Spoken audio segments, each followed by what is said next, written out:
Aujourd'hui, nous parlerons de cytologie. La cytologie, c'est la partie de la biologie qui étudie les cellules vivantes. Eh bien, c'est quoi une cellule? Alors, regardons ce mur.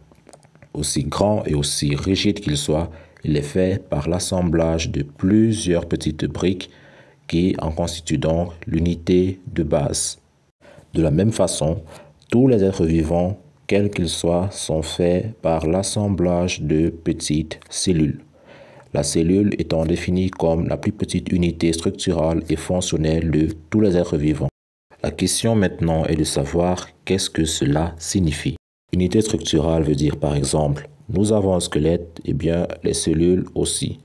Nous avons des organes internes, les cellules elles également en ont. Unité fonctionnelle veut dire par exemple, nous avons besoin de nous alimenter pour avoir de l'énergie et pouvoir réaliser nos différentes activités, et bien les cellules aussi. Nous nous reproduisons de façon à perpétuer notre descendance. Les cellules également sont capables de division. Il existe fondamentalement deux types cellulaires qui sont les eucaryotes et les prokaryotes. Commençons par parler des eucaryotes. Le préfixe E vient du grec pour dire bien ou vrai, tandis que karyote se réfère au noyau. Les eucaryotes sont donc des cellules qui ont un vrai noyau, mais également beaucoup d'organelles. Il existe différents types de cellules eucaryotes, notamment les cellules animales qui constituent les hommes et les autres animaux, les cellules végétales qui constituent les plantes, nous avons également les champignons et les protistes qui sont généralement des unicellulaires.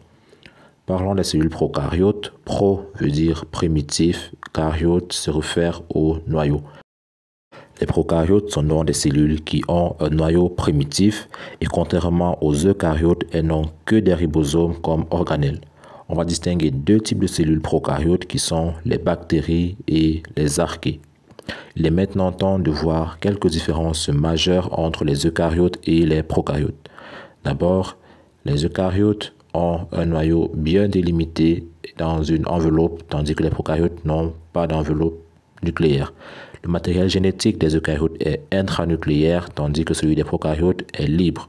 Les ribosomes eucaryotes sont 80 S, tandis que les ribosomes prokaryotes sont 70 S.